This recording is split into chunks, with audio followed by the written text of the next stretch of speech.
So, hello everyone, it's Friday again, and this is another episode of the Network Hour podcast. I am your career and professional development coach and networking guru, Molly Crease, and I am here with a special guest today, Daphnee Sanon. And we are going to be talking today about building confidence through creativity, and we are also going to be talking about public speaking. So just before I get into everything, I'm going to introduce Daphnee to you. She is CEO and founder of the Art and Public Speaking Program, Inc.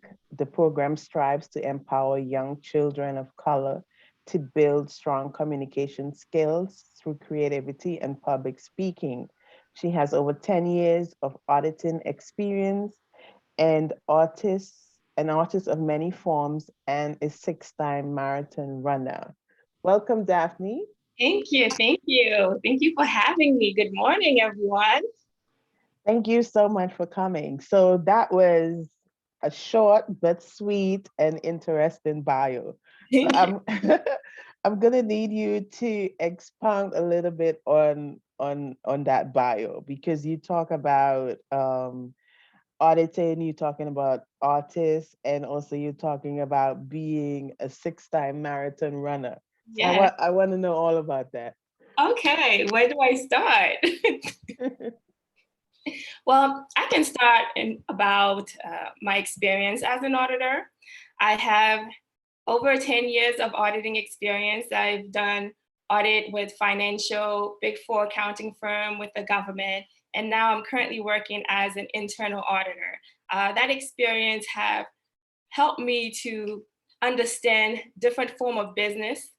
Have helped me to speak in front of so many different type of executive teams, as well as different type of companies as well. So that experience has exposed me to speaking in front of so many different type of people, and I'm very grateful to be in the field of auditing. So And tell me about this marathon runner because yes, marathon running. Marathon running is in itself a mental discipline in itself. I believe that anyone and everyone can run a marathon, whether it's a half marathon or a full 26.2 marathon. I believe that physically, if you speak to your doctors, you're able to run a marathon. What what you need work with when training for a marathon is that mental aspect. You have to mentally prepare yourself, discipline yourself throughout the race, throughout the training process. It can take 6 to 8, maybe a year to train for a marathon. With that training, you are disciplining yourself, you are encouraging yourself throughout the way to run that 26.2 miles successfully and healthily as well. I've run 6 times. I've trained for 8, but I've only had the opportunity to run 6 marathons, including 2 of the major marathons. Berlin, New York City, I've run 3 times. It's a great experience. My favorite moment during the marathons are the spectators who are out there cheering for you, encouraging you to continue, and you are inspiring them also to be encouraged to maybe participate in a marathon. Marathon currently are closed. However, the training, the running still continues. I encourage everyone to remain an active lifestyle, whether it's walking, whether it's going to the gym, just remain active and consistent and disciplined in life. so how did you get into running? Because I remember in high school, because I'm from the Caribbean, I'm from St. Vincent, and when we would have these events of running and all the other sporting events and stuff like that, I remember I could not run. I mean, I run, but I used to have the kids laughing at me because they used to tell me I have 2 left feet. So I do not think that I could actually run a marathon. And then there is the down when you they say when you hit 30, it's downhill from there. The knees start hurting, everything else start hurting. So I don't know if I can run a marathon now, but how did you get into running and loving running and Yeah. running all these marathons? Yes. I have to say, when you reach your 30s, it's not the end. I'm in my 30s, and I know a lot of people who are in their 40s and 50s, women and men running marathons. So your age does it does have a factor, but your health and your mental aspect also help as well. How did I start running? I started running actually after high school. A friend of mine who was in the track team asked me to come run with her. And we started running throughout the Prospect Park in Brooklyn. It was the challenge was we were going to run to the next tree, to the next street light, to the next tree. Next thing you know, the feeling was so empowering. I continued after realizing that I can run the full park, which is roughly 3 miles, without stopping. I was encouraged. I was empowered to continue. I challenged myself. I asked myself, well, if I can run this park once without stopping, can I do it twice? And if I can do it twice, well, can I run further than that? Can I do a 5K? Then I started racing. The excitement of racing is completely different. The adrenaline is empowering itself. After my first marathon, which was Philly 2011, I was like, I can do it again. I want to do it faster. I can do it better. Each time you run, you challenge yourself to get better, to be better, because you know you can do better and you can grow by discipline and changing things up. And that's how the love of running started, because it continues to give me power. It continues to remind me that I am in control of my power. I am in control of my running, of my life. So I run to gain that reminder that I am in control. Yeah, I think that's what they call the runner's high or whatever they call it. That's awesome. So Yeah. let's talk a little bit about networking. We met through Joan Pear. Yeah. Shout out to Joan Pear. Yes. She's a networking master, and she likes to Yeah. connect, just like how I like to connect people. And so we met through her. But tell me, how has networking impacted your career and where you are today?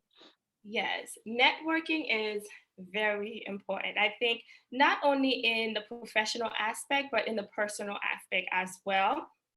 In my professional aspect, it helped me to understand different companies, to get exposed to different professionals and what they are doing at their job, what they are being exposed to at their job. And networking not only expose you to different people, different experiences, but also different culture. My networking goes beyond just going to a networking event or going to a Zoom meeting at the moment. It goes to traveling as well. When you travel, you meet so many different people. You get to understand their culture. You get to hear their stories. You get to hear their testimonies filled with triumph and resilience and celebration. So networking just give us this opportunity to know the world, whether it is at the back in the backyard of your home, just going out into the street, 6 foot distance, of course, and saying good morning and just asking some question and understanding where someone is coming from in life and where they stand in life about certain things. It's a great way to continue to grow professionally and personally, understanding where people coming from, understanding their stories and learning from their stories and being mentored by their stories and testimony. Yeah, that is great. Networking is so very much important. I preach it all day, every day. But let's go back to, because you said something there about backyard, and it made me wanted to ask you, where are you originally from? Originally, I'm from Haiti, born and raised there for 10 Mhm. years. Ça passe. Caribbean people. Yeah, we here. Yeah. So that is awesome. So let's talk about, because you mentioned when you mentioned networking, you talked about mentorship a little bit. Talk about how mentorship, let's expound on that, how important mentorship is, and do you have mentors that you rely on? Yes, I believe that we need to have a board of mentors, different background, different field, different colors, different gender, different interests, because in life we can't do it on our own. People have great experiences, and those experiences shared so that we can learn from it, so that we can get ideas from their experiences. And mentorship has done so great for me in my professional life. When I have a question that I have no idea where to go, I will reach out to my mentor just to bring the ideas to them and see what solution they have and how I can use their answer and their solution into creating a solution that fits my story. And another way what mentor have helped me is through Toastmasters, where I've met Joan. And Toastmasters has a great mentorship program that encourage participants to continue to speak in front of the audience, to continue to practice their communication skills.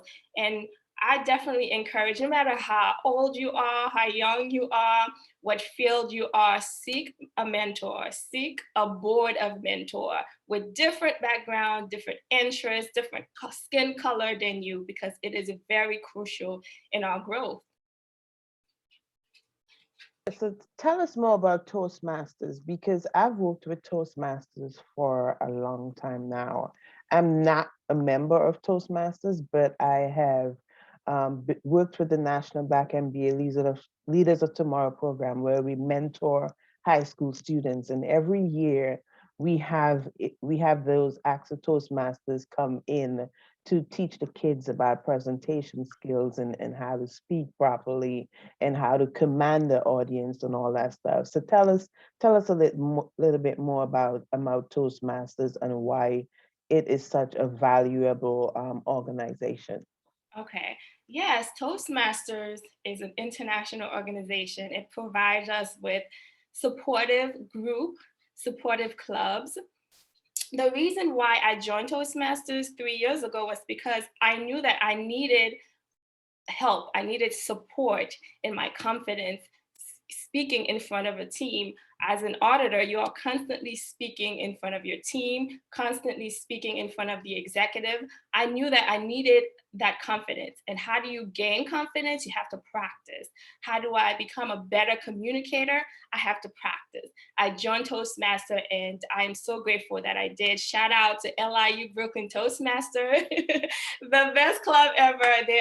We have a very supportive team. And the way the program goes, there's 12 different pathways that you can participate in to help you with your public speaking, where you practice your presentation, your posture, your vocal variety when you speak in front of an audience.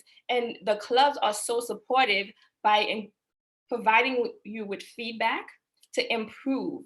And I have to say that from the first speech that I've given to now, I've definitely have improved those past 3 years. I encourage everyone to visit a club.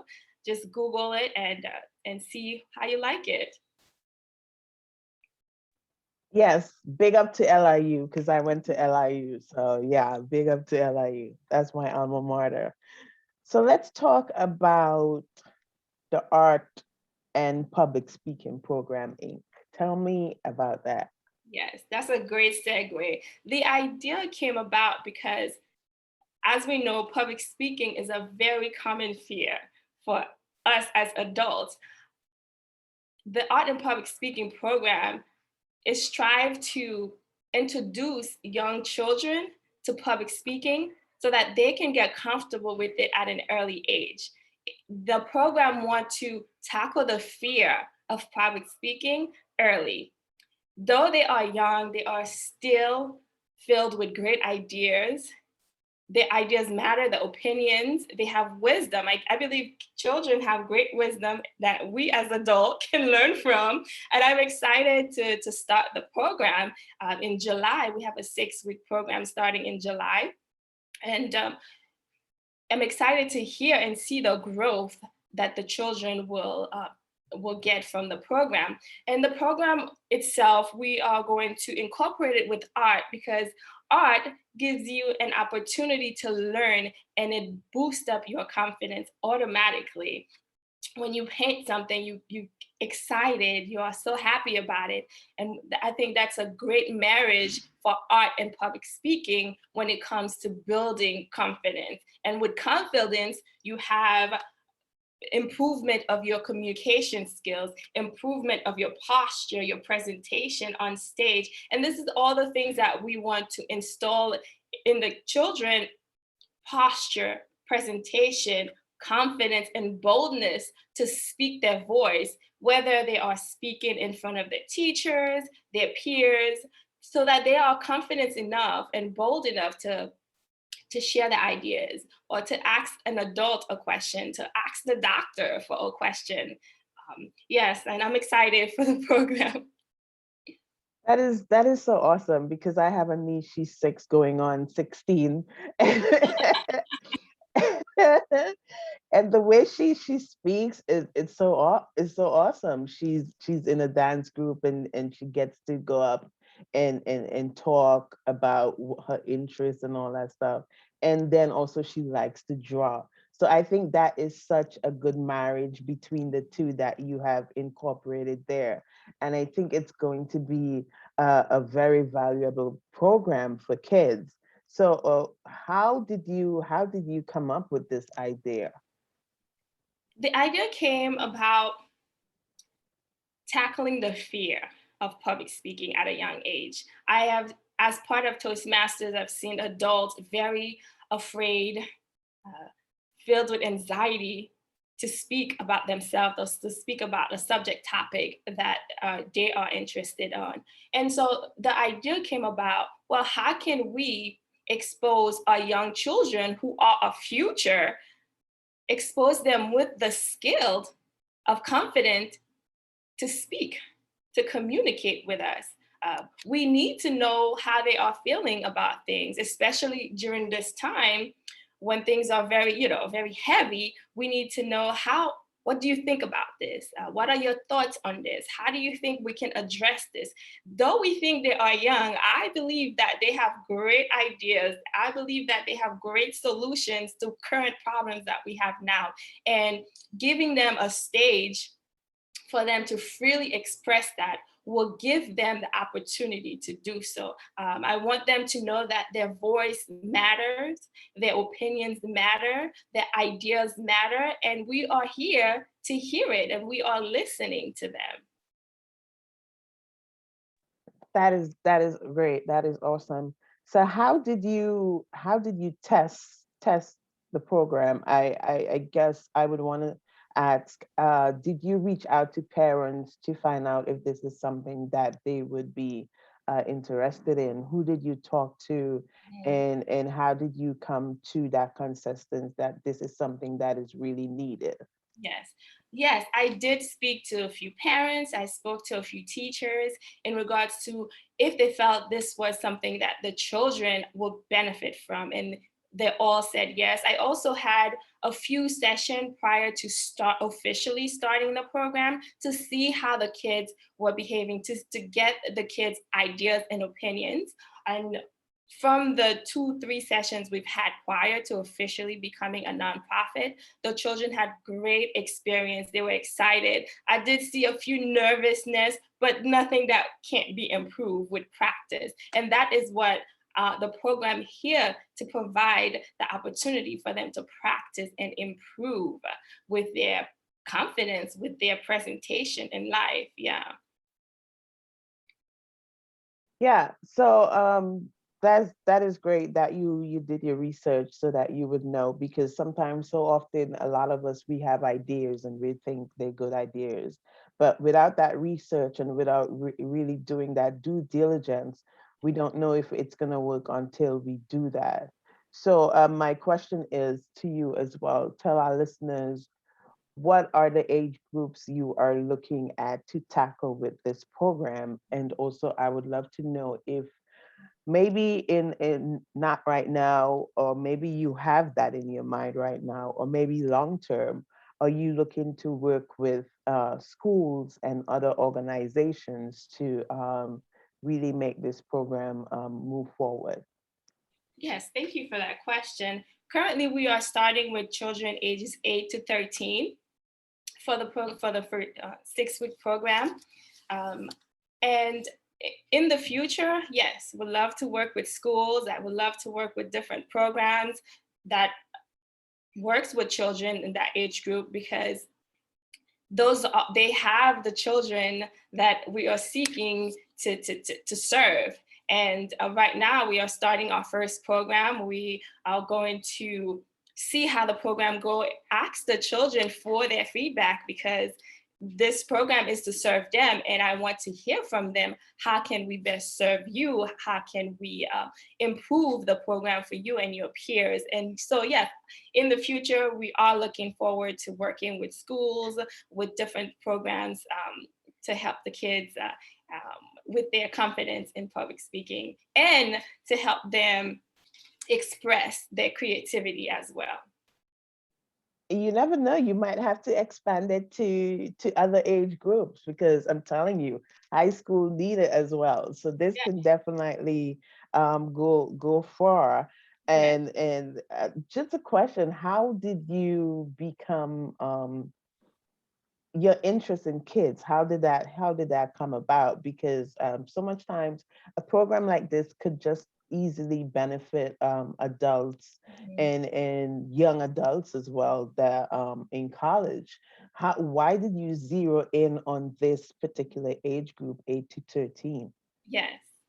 Um, when we think of public speaking, we think of it as something that adults do. We think of it as something that we need for our professional growth. However, how do we get to that confidence of professional growth as adults is by starting early. And so, starting early and providing young children who are able to articulate, who are able to create sentences, who are able to form paragraph and write a speech that will answer and address the fear early. And this is where the age group started.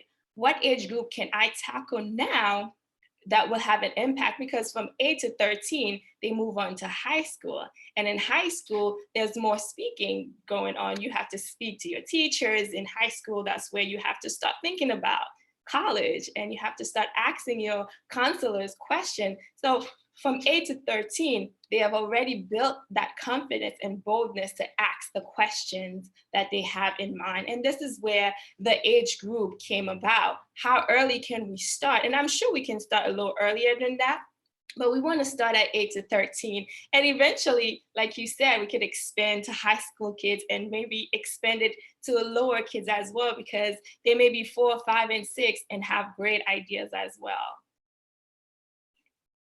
Definitely, that is so awesome. I think kids are so awesome, because then also the good thing with kids and doing this from small is that there's not much pushback, and there's not everyone thinking that they know more than you, the teacher. So they're easily better able to manage and better able to mold, and it's like a potty or a clay that's there for you to mold it into whatever shape you want it to be, and you having that organization to be able to mold them in this direction, to have that confidence. Because I think confidence is so important even in school now. We have a lot of kids that grow up in families that they don't have that confidence. They might be insecure about certain things about themselves, about their family. We have so much news where we hear bullying and all this stuff is going on. And I think your program could definitely help address some of those issues without even knowing that you're doing that. So how do you see that, and what do you think about that? Um, when I was young, I think that that program would have been very helpful for me. Growing up in a household with immigrant parents who have to work, we didn't have the opportunity to speak because our parents are always working and supporting us. And so it definitely is something that I wish I had, and I want to provide that to the kids. And as far as hearing their ideas on bullying, we want to know, hey, how can we address this? How can we communicate in the school about bullying, and what ideas can come about? Because we adults want to solve the solution, want to solve the problem. How we took the time to listen to the kids on how to address this bullying in school or bullying on the internet. How can we address that? I believe that the kids have solution, and if we give them the space to speak, we hear a great solution to bullying in schools and on the internet as well. And it's so important. It's all about giving them a voice, because a lot of these kids that you see are insecure, and there's a great personality inside, but they don't have the confidence to show it. They're insecure, and sometimes it's because it might be of their environment at home. It might be so many different things that affect these kids, and not giving them a voice enables them to grow up into adulthood in that same insecurity and not having that voice. So that is why I think your program is so vital, that you're giving these kids a voice, a way for them to express themselves freely, without any consequences, knowing that they can really express, and then you can mold those expressions and mold those presentations into something positive. Yes, I agree. Yes. That is an impact that we are aiming to have. Yeah. Talk about, because hey, you said the program strives to empower young children of color. So it's not just about kids, it's about children of color. Mhm. Why did you zero in on children of color? And why do you think that specifically children of color needs to build those communication skills? Yes, I'm zooming in into children of color just by what I'm seeing in my neighborhood, in my environment, and seeing that our children are not being heard. And if you are of immigrant descent, children from immigrant descent households, usually their parents do not speak the English language, and they had to be the spokesperson in the household. They had to be the one reading the application. So we want to give them that exposure, that confidence to speak, to be advocates for themselves, to be advocates for their parents when it comes to children from immigrant household. And because oftentimes I believe that our children of colors are just not being heard, this is the way of giving them that space to be heard. And I want to let them know that we are listening, and we want to hear their voices. We want to hear their ideas. Yeah. Yeah, that is so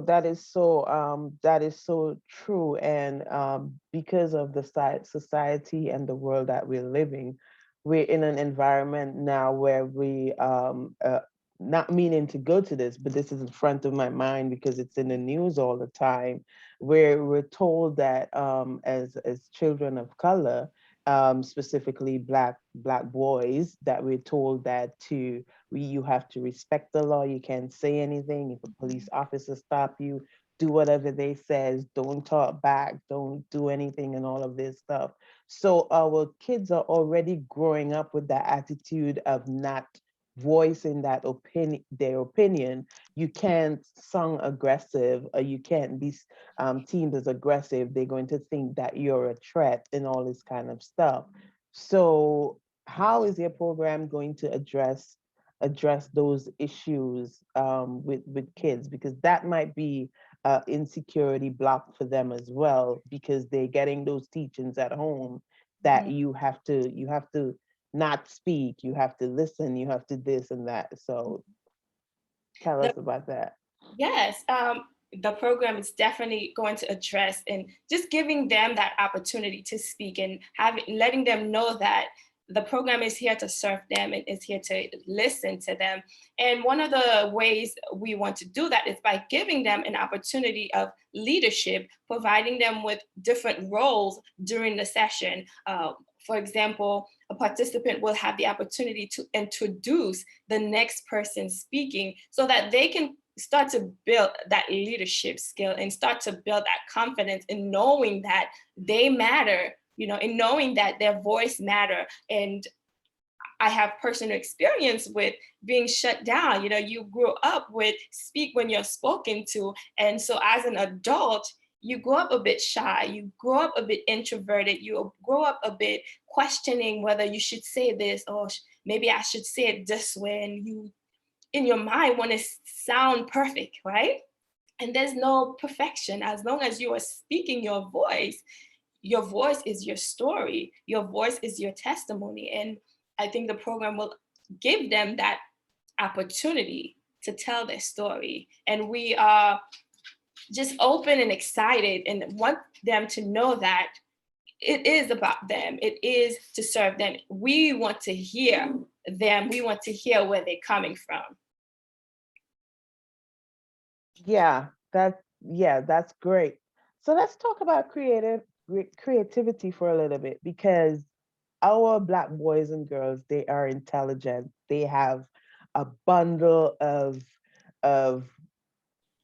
stuff inside them just waiting to come out. I remember listening to that young Black woman at the inauguration. Her name is not coming to me now, but I believe she was the highlight of the inauguration, really presenting her poem and with such value and such enthusiasm and all of that stuff she had bundled up in that one poem that was so powerful and so phenomenal.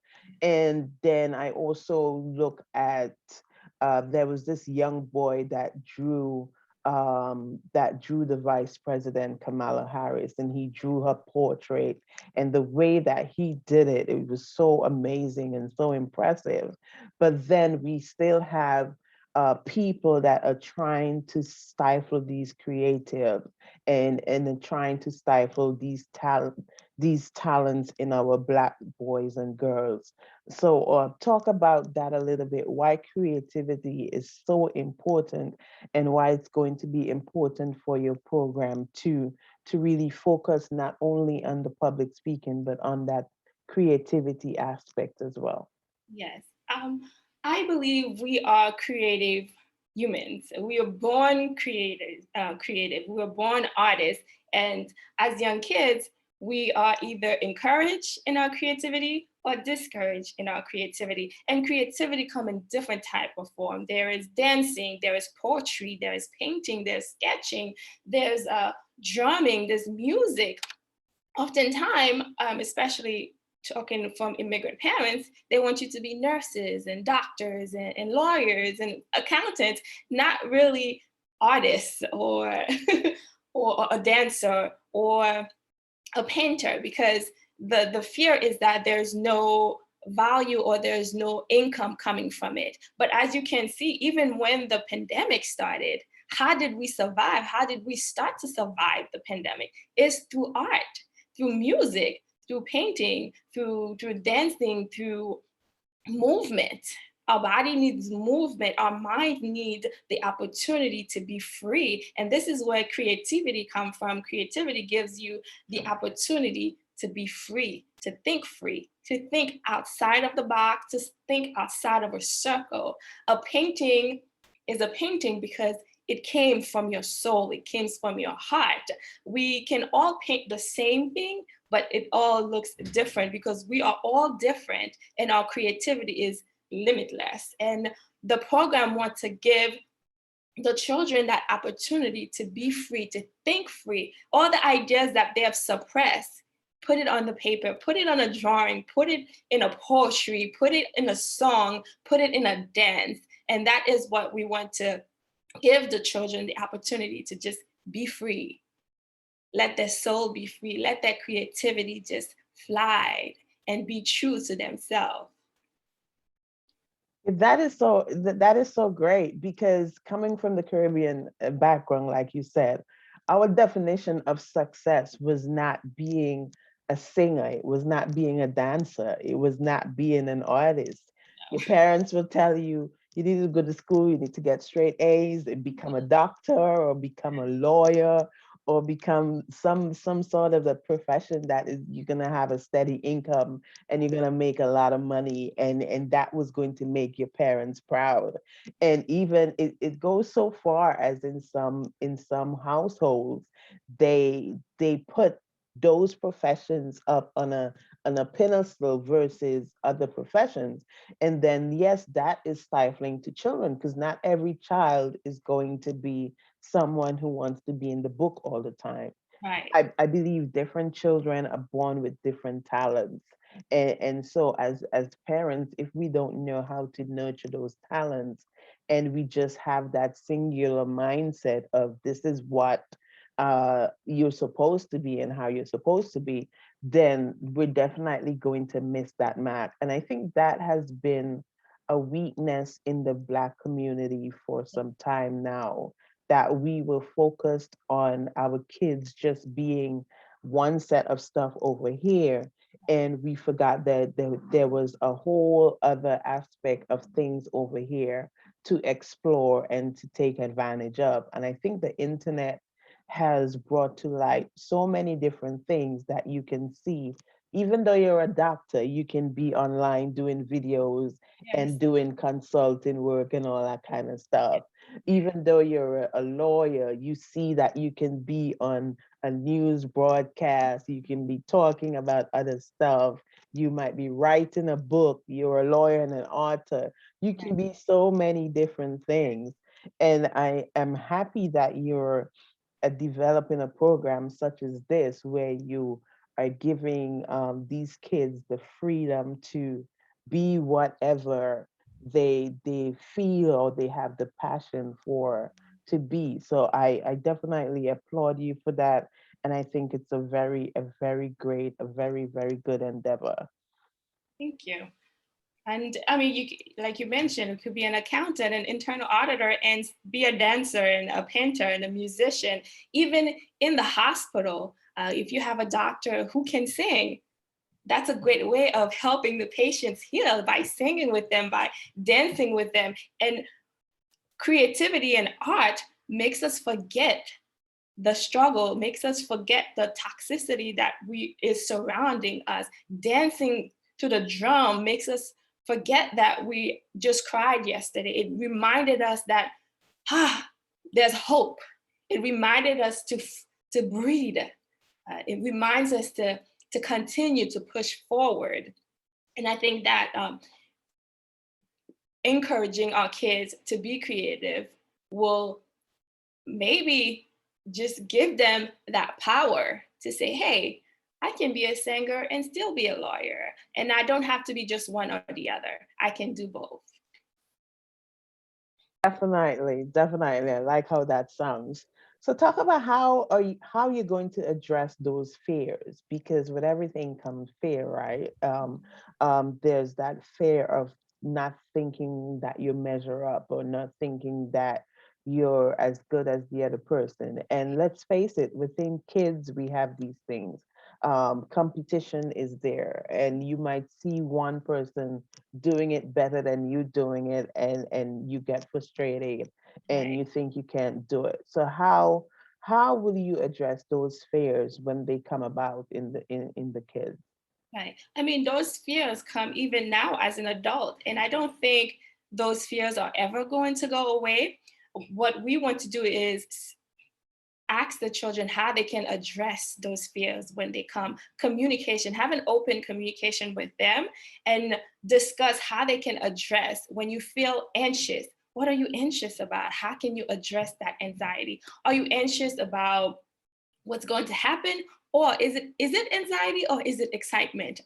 When I am getting ready to give a speech, I get that butterfly in my stomach and I'm get jiggery. And I have to ask myself, am I really nervous or am I excited to tell my audience the great ideas that I have? So we want to kind of have an open conversation with the children on how they can address that fear that we tend to have, that tends to come. And fear and nervousness of anxiety, they never go away. It's always going to be there. We just have to know how we can address them when they come. Yeah, you're so right. And I'm gonna ask this question: are there any? Because you said as adults we have fears too. I know sometimes before a speech or I have to do a presentation, and my sister would laugh at me. I'll put on music and I'm there dancing and I'm pumping myself up. The other day I had a presentation and I was playing Alicia Keys, This Girl Is on Fire, you know? So to get into that frame mind, to get into that mindset. So tell me, have you done any of those things? What are some strange things that you've done to get you pumped or boost up to do a presentation or even before doing this podcast Yes. today? Oh, yes. Before doing this podcast, I was in front of the mirror, giving myself great affirmation. Daphnee, this opportunity is for you. You deserve it. You were made for this opportunity. Sometimes before running a marathon, you get nervous as well. I do a little dancing, get started, get excited. This is present time for you. You were made for this. Just the way I speak to myself during those moments matters, because you don't want the fear to win. You want to make sure that your true self is coming out, and your true self is your greatest self. So therefore, you have to speak as your greatest self. You have to tell yourself, you got this. You are excited for this. This opportunity was made for you. Before this, I was in the mirror, pumping myself up, telling myself that I was made for this. That is great. That is so awesome. And the thing is, if we don't laugh at ourselves, sometimes we take ourselves too seriously, and we need to laugh at ourselves and just enjoy life. And that is why I'm so enjoying. Yes, it's a pandemic. Yes, my island back home is having volcanic eruptions after eruptions, but it's important to not dwell on the negatives and to really find ways to lift yourself up and maintain that positive attitude so that you can breathe some positivity out into the air, because there is so much negative going on. You have to find ways to really pump and boost yourself up. so And so I have to say, there's also so much positive going on as well, and we have to search for those positive. And we can't let the negative going on in the world overpower the positive that are going in the world, overpower us being grateful for opportunity to be alive at this moment. And this is where creativity come from. This is where dancing come from. This is where just taking the time to paint. To play an instrument, learn an instrument. This is where we have to say, hey, I know there's so much going on in this world that is toxic, that's negative, but what else is going on in this world that is positive?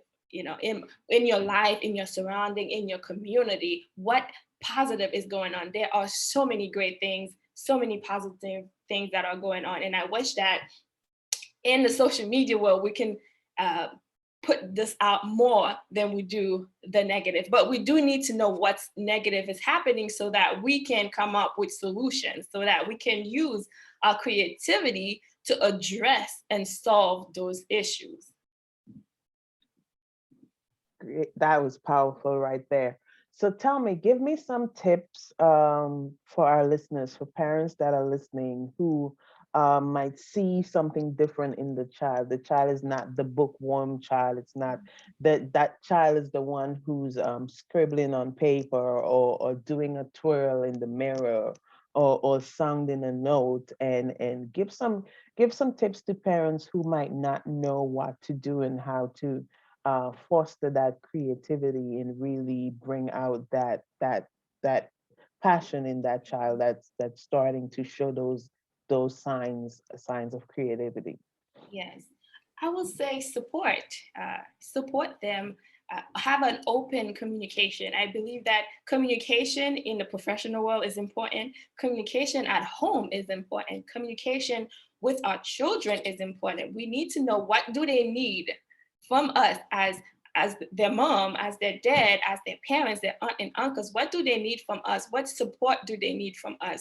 A child might just need for you to just give them time to paint. And you need to ask them, well, what feeling do you get when you paint? How do you feel when you're dancing in front of the mirror? How do you feel when you are creating? We need to encourage that more often, because when they feel heard, I'll repeat that, when they feel heard, it builds their confidence.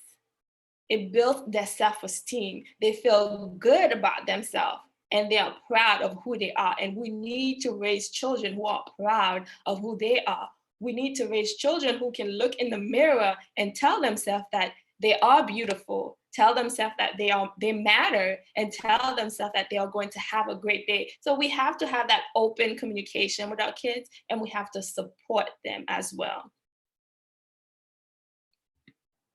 Yes, Daphne, this is so awesome. I feel like I could talk with you for another half an hour, but this is only an hour of the network, our podcast.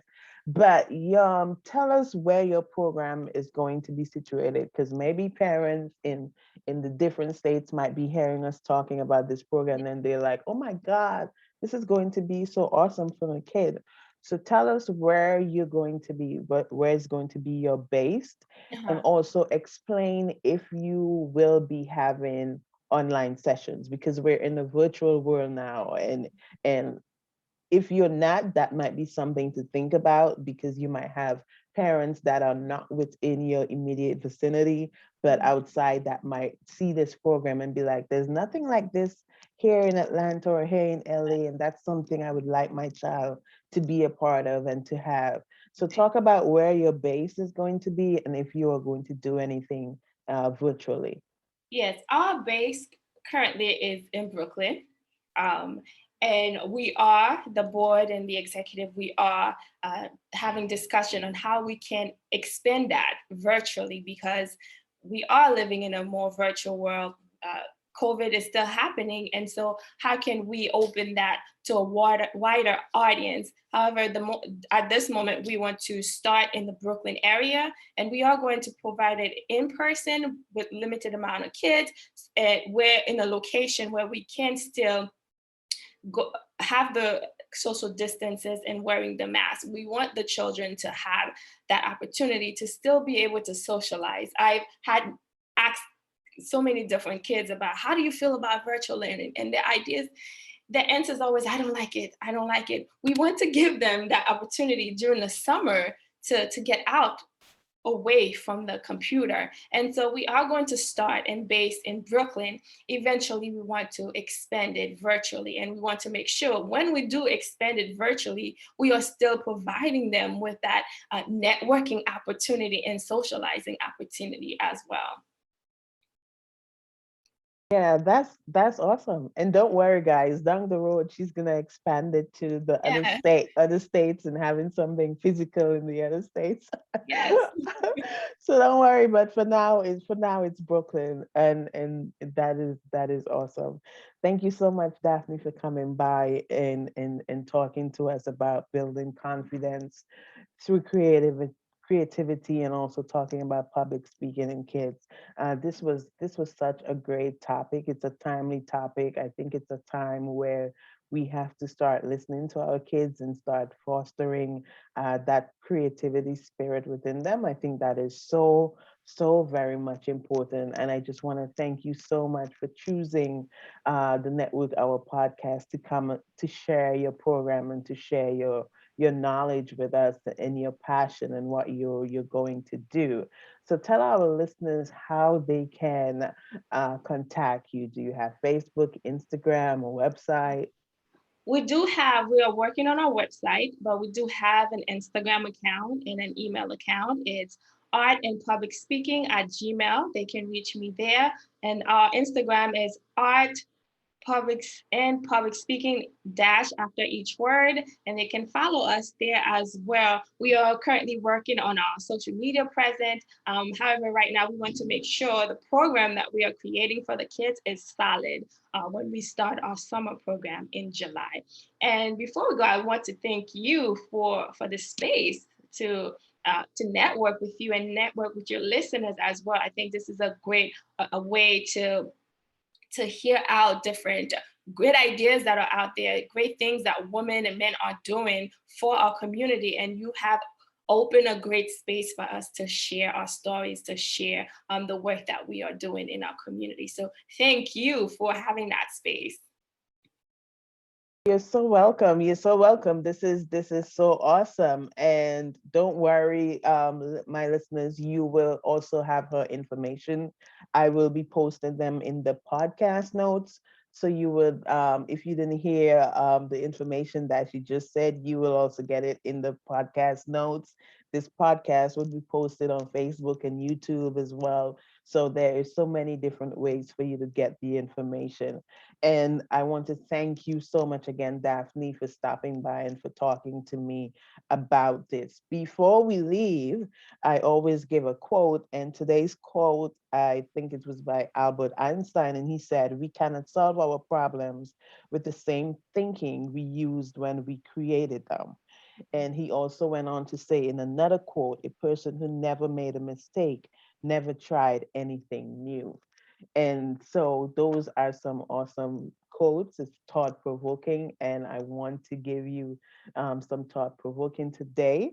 It's Friday going into the weekend, and I want to wish everyone an awesome weekend. Have some fun, get out there, have some fun, play with family, play with your family, do whatever you want to do, but be safe doing it. Do some doodling, do some artwork, be creative, but be safe doing it. And this has been another episode of the Network Hour podcast. Until we meet again, I want to say thank you again, Daphnee, for Thank stopping you. by. Thank you.